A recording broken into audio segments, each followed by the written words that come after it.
There is this video trending where a woman in the States is being blamed and dragged because she has divorced the husband whom she had brought to the States, and due to that, her husband is about to get deported.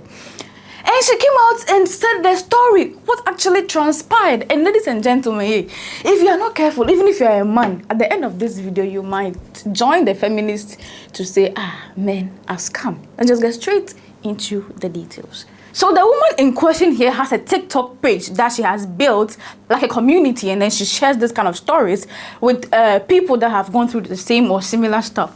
And now, according to her, she lives in the States, but she's a Nigerian. And 5 years ago, she touched down and decided to go to visit a church program, go for a church program. And she met this young, handsome, fine gentleman called Jude. And Jude was so humble. Jude was that kind of man that is always holding your hand back for you. And then this woman thought, oh, hallelujah, God has answered my prayers. And then just there and then, they got talking, lovey-dovey stuff, and then they entered a relationship. They dated for 4 years, long distance. And after the 4 years, the woman helped the man secure a visa and then joined her in the States. How the man was able to get them, or how the woman was able to help the man was what? By selling the only piece of land that dad left for her in the village. That's according to her. Now, Jude went to the States to go join the wife. So, according to her again, for 2 weeks, he was all lovey-dovey. After 2 weeks, he began going mad. I'll just put it like that. He'll come home late. He'll be having some other perfumes on him that are not his, nor the wife's. The wife will ask him questions, then he is denying it. In fact, just listen to her. People are calling me a wicked woman. Why? Because I reported my husband to immigration. They said I blocked my husband's destiny. The backstory.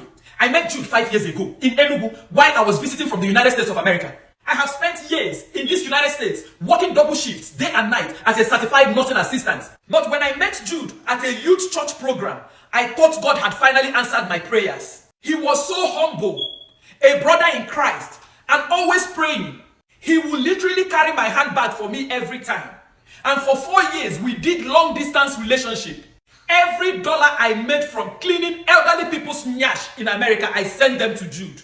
And when his visa processing got tough, I did the unthinkable. I sold the only piece of land my father left for me in the village. For the first 3 weeks he got to America, he was a darling. And by the second month, the Japa spirit had entered into his head. He stopped eating my food. He started coming home at 2 a.m. smelling of cheap perfume from cheap women. He started buying expensive clothes that my CNA paycheck could barely afford. And one Saturday evening, I confronted him. And Jude looked me dead in the eyes and said, Ada, just take a look at yourself in the mirror. You look like a repackaged grandmother. I didn't travel all the way from Nigeria to America to spend the rest of my life with a feeding bottle. This country has opened my eyes. And that is what Jude looked me in the eyes and told me after I sold the only piece of land my father gave me in the village to bring him to America.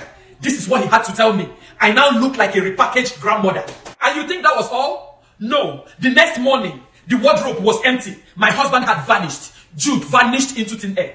So after one of their issues, the next morning, this woman woke up to an empty wardrobe. Jude is nowhere to be found. Jude was nowhere to be reached. In fact, he doesn't exist anymore.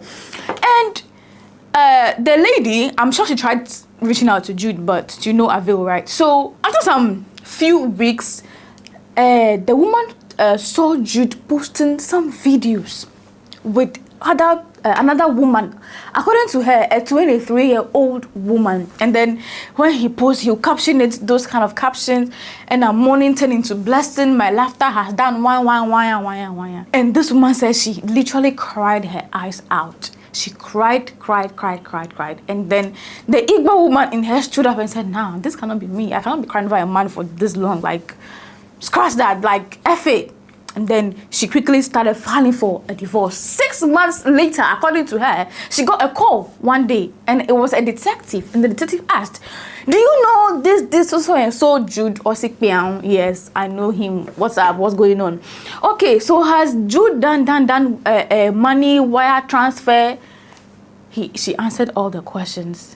Just listen to her. 2 weeks after Jude vanished, I found out he was living with a 23-year-old girl here in Houston. He didn't even have the decency to hide it. He was posting videos all over TikTok with captions like, "God has turned my mourning into dancing.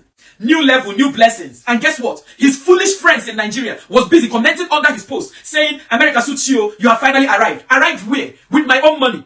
After watching those videos with the shades he was throwing at me, I cried that night. I cried until my tear duct dried up. Then, the Igbo woman in me woke up. I wiped my tears, went to court the next day and filed for divorce. I blocked him off all my social media, blocked his number from my phone. I literally blocked his entire existence and went back to my double shift. Then 6 months later, my phone rang one fateful morning, and it was an American detective, still legally married to Jude Okeke. The officer asked me. I told him yes, but we are divorcing. I already filed for one. Did Jude ever ask you to wire funds for a real estate business that later turned out to be fraudulent in Lagos? The officer asked. I told him no, I never did any wire transfer for him, but I told him the reason why I filed for divorce. Then the detective dropped a bombshell. He said, "Well, you are not the only one he promised marriage. Another woman is sitting in our presence right now with mountains of evidence." So it turned out that Jude's designer lifestyle wasn't funded by hard work. He was running a full-time romance scam here in America. I'm sure by now you are shocked. Let me shock you more. So Jude got arrested and got charged with wire fraud and then identity theft, right? So he went to jail. Why? I mean, all these things that he was doing. And then he was lying to at least 3 women. So the Houston one, which is this woman, the wife, beloved husband and everything. And then another woman from Maryland that he's an importer, a wealthy importer. He needed, is it $40K for some shipping, then short loan. And then the woman gave that to her. And then one other lady is in Nigeria. And according to the Nigerian one, he is living in the US and was trying to help the lady was come to the US as well on a $15,000 budget. Now, fast forward to 3 years later, this woman was done and dusted with such history. Only for a call to come through. She picked up yes, hello. Why, this is Jude calling from jail, say prison, or say hifa, how may I help you? And then he began begging, telling the woman that I'm 3 years into my sentence, and then if they release me, there is no solution than what? Deportation. And to you, please write a letter to immigration or whatever, and then plead on my behalf that we are still married, so that even if I come out, I will still be able to just, be a normal. The lady said, let's be serious in this country. Go back to where you belong. Just listen to her. Jude was a professional Yahoo boy, masquerading himself as a husband, a loving husband who needed a US visa to come to America. To another woman in Maryland, he was a wealthy importer who needed $40,000 short-time loan to clear goods at the port. To a third woman in Nigeria, he was an American citizen who promised to file for her Japan visa if she sent him $15,000 for processing. When the FBI raided his small apartment, they found 7 different iPhones, fake driver's license with different names, and bundles of money he had stolen from desperate, lonely women. By the time the case made it to federal court, all his arrogance had drained from his face. He looked like a squeezed piece of paper, and the judge didn't waste time at all. He sentenced him to federal prison for wire fraud and identity theft. As they handcuffed him and led him away, he looked back at me because I made sure I was in court to witness his karma. The eyes that once looked at me with disgust was now begging. But the law is the law. I can't do anything for him. Even if I could, I wouldn't. Everybody knows here in America, they don't play with financial crime. As a matter of fact, they don't play with any type of crime. And even for an immigrant, prison is just the appetizer. Deportation is the main course meal. 3 years into his sentence, I got a call from a federal prison, and it was Jude. He was weeping like a child whose candy has been snatched from him. He said, Ada, please, I beg you in the name of God, ICE has placed a detainer on me. They want to deport me back to Nigeria once my sentence is over. Please, write a letter to the immigration judge. Tell them you have forgiven me. Tell them we are still married. He was just saying a bunch of nonsense. So I'm like, why is he begging? I thought this is the grandmother that he never wanted anymore. Now he's begging. Now this story has been there for quite some time now, but I don't know how, but it's just recently that it began trending and people began jumping on it. Now there are quite some inconsistencies in this video for me. I don't know about you, but you remember the woman was saying that the guy was a fraudster, so it means he was frauding since he was in Nigeria, right? And then he was able to afford designer, blah, blah, blah. But then again, she said that she was toiling, working, killing and sending money back home to the guy.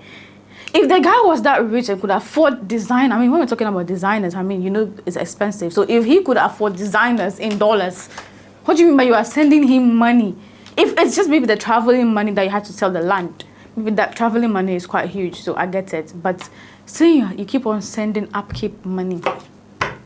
Some people are saying that no, the way this story is going, there is more to it, so we need to hear from the man.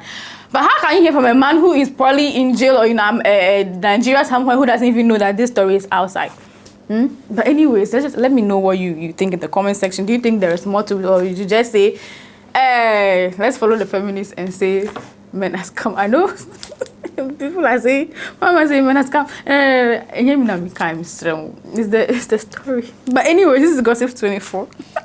Kim Elena, don't forget to like, don't forget to share the link, don't forget to subscribe if you have not, and don't forget to comment your comments in the comment section. For now, peace out.